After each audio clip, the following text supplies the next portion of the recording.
तो चलिए बात करते हैं एक ऐसी कहानी की जिसमें महत्वाकांक्षा है, टकराव है और एक ऐसे साम्राज्य की अविश्वसनीय गाथा है जिसने भारत के नक्शे को हमेशा के लिए बदल दिया।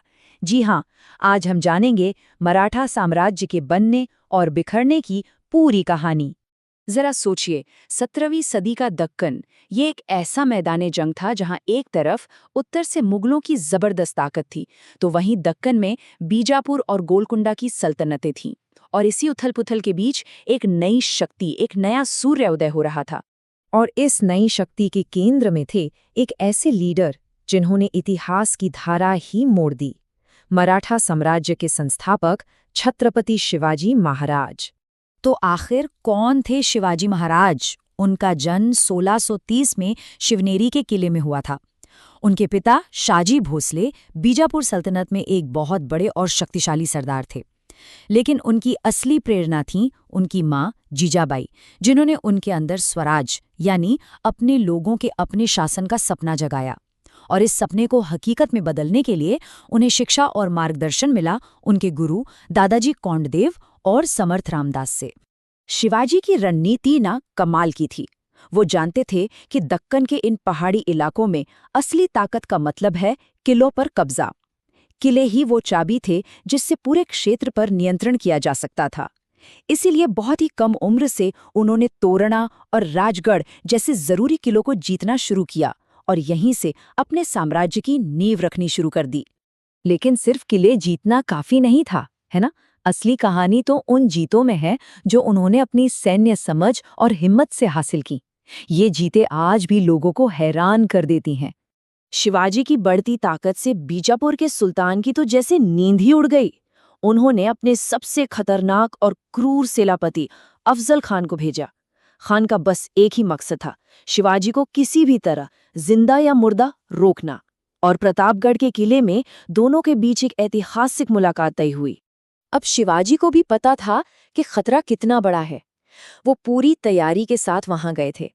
उन्होंने अपने कपड़ों में एक छोटा सा लेकिन बहुत ही घातक हथियार छिपा रखा था, वाघनख। ये हथियार उनकी चतुराई और दूर की सोच का एक बेहतरीन सबूत है। और हुआ भी वही जिसकी आशंका थी। जैसे ही अफजल खान ने धोखे से शिवाजी पर वार करने की कोशिश की, शिवाजी ने अपने वाघनख से उसका ही काम तमाम कर दिया। ये सिर्फ एक जीत नहीं थी, ये मराठा इतिहास का एक बहुत बड़ा मोड़ था। इसने साबित कर दिया कि शिवाजी सिर्फ एक बहादुर योद्धा नहीं, बल्कि एक बेहद चतुर रणनीतिकार भी हैं। लेकिन असली लड़ाई तो अभी बाकी थी, मुगलों से। 1666 में मुगल बादशाह औरंगजेब ने शिवाजी को धोखे से आगरा में कैद कर लिया। उसे लगा कि उसने शेर को पिंजरे में बंद कर दिया है, लेकिन वो गलत था। शिवाजी ने एक ऐसी जबरदस्त योजना बनाई जिसकी किसी ने कल्पना भी नहीं की थी।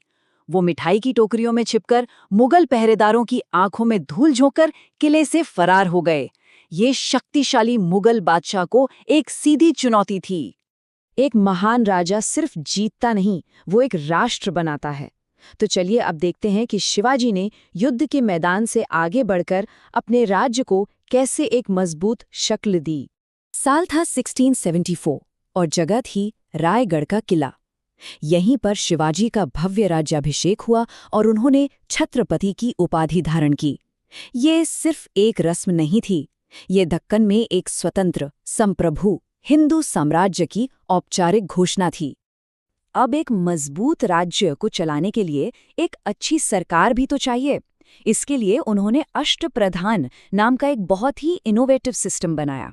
ये 8 मंत्रियों की एक काउंसिल थी, बिल्कुल आज की कैबिनेट की तरह। इसमें प्रधानमंत्री यानी पेशवा थे, वित्त मंत्री यानी अमात्य थे और साथ ही विदेश मंत्री, सेना प्रमुख और मुख्य न्यायाधीश जैसे बड़े पद भी शामिल थे। ये सिस्टम ही उनकी सरकार की रीढ़ की हड्डी था। और हाँ, इतने बड़े साम्राज्य को चलाने के लिए पैसा भी जरूरी था। तो शिवाजी ने एक बहुत ही कारगर टैक्स सिस्टम लागू किया। इसमें पहला था चौथ, मतलब पड़ोसी इलाकों से उनकी सुरक्षा के बदले में उनकी कुल आमदनी का 1/4 हिस्सा टैक्स के रूप में लिया जाता था। इसके अलावा एक और टैक्स था सर देशमुखी।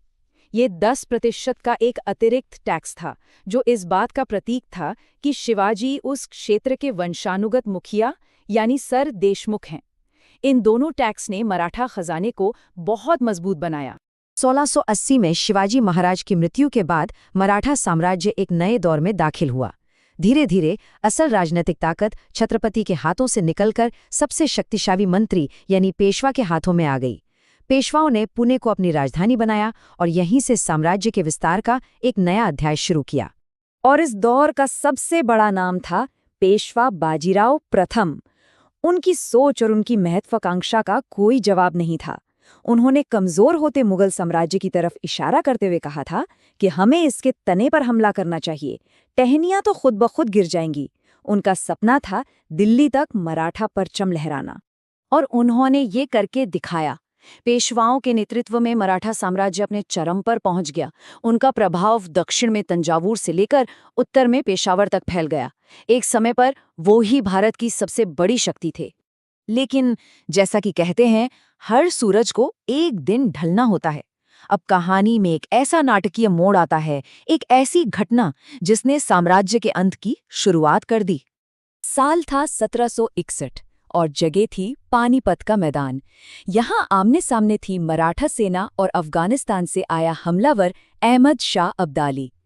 ये भारतीय इतिहास की सबसे बड़ी और सबसे विनाशकारी लड़ाइयों में से एक थी।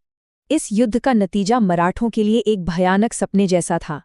उन्हें एक ऐसी जबरदस्त हार का सामना करना पड़ा जिसमें उन्होंने अपने कई बड़े बड़े नेताओं और सैनिकों की एक पूरी पीढ़ी को खो दिया। इस एक हार ने मराठा शक्ति की कमर तोड़कर रख दी। तो सवाल उठता है कि इतना बड़ा साम्राज्य आखिर गिरा कैसे?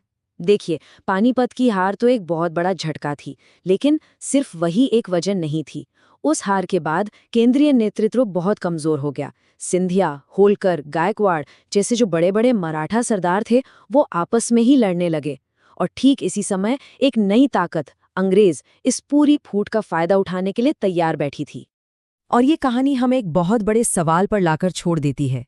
क्या मराठों के कमजोर पड़ने से जो एक राजनीतिक खालीपन पैदा हुआ, उसी ने ब्रिटिश ईस्ट इंडिया कंपनी को भारत पर हावी होने का सुनहरा मौका दिया? शायद एक साम्राज्य का अंत ही दूसरे के उदय का रास्ता तैयार करता है।